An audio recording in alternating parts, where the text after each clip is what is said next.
Tiga tingkatan orang melawan nafsu menurut Imam Al-Ghazali dalam kitab Mizan al-Amal. Manusia didorong untuk melawan dan mengendalikan nafsu mereka.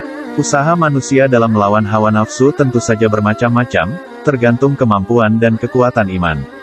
Imam Al-Ghazali menyebutkan tiga tingkatan manusia dalam masalah ini.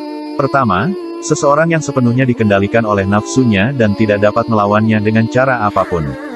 Ini adalah kondisi manusia pada umumnya. Dengan melakukan itu, dia benar-benar telah menuhankan nafsunya, seperti yang ditunjukkan dalam Al-Quran, Surat Al-Jasiyah ayat 23 yang artinya, maka pernahkah kamu melihat orang yang menjadikan hawa nafsunya sebagai Tuhannya? Dan Allah membiarkannya sesat dengan sepengetahuannya, dan Allah telah mengunci pendengaran dan hatinya serta meletakkan tutup atas penglihatannya. Maka siapa yang mampu memberinya petunjuk setelah Allah membiarkannya sesat? Mengapa kamu tidak mengambil pelajaran? Kedua, orang yang selalu melawan hawa nafsu. Sekali dia menang dan di lain waktu dia kalah. Jika kematian membawanya ke pertempuran ini, dia akan ditandai sebagai orang yang syahid. Sesuai perkataan Nabi Shallallahu Alaihi Wasallam, berjuanglah kamu melawan hawa nafsumu sebagaimana kamu berjuang melawan musuh-musuhmu. Ini merupakan tingkatan manusia yang tinggi di bawah para nabi dan wali-wali Allah. Ketiga, orang yang mampu menundukkan dan mampu mengendalikan hawa nafsu sepenuhnya. Ini adalah orang yang menerima rahmat Tuhan untuk menjaganya tetap terjaga dan terlindung dari dosa dan kejahatan. Menurut Imam Al-Ghazali, inilah tingkatan para nabi dan wali Allah.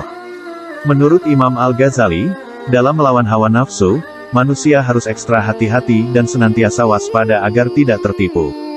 Imam Al-Ghazali mengatakan bahwa banyak orang yang merasa telah beramal dan berjuang dalam agama Allah, tanah air dan bangsanya, padahal kenyataannya mereka hanya bekerja untuk memuaskan kepentingan dan egonya sendiri. Kewaspadaan juga diperlukan karena kebingungan sering muncul antara perintah akal dan nafsu. Berbeda dengan nafsu yang biasanya membawa manusia kepada keburukan, dan nalar biasanya membawa manusia pada kebaikan.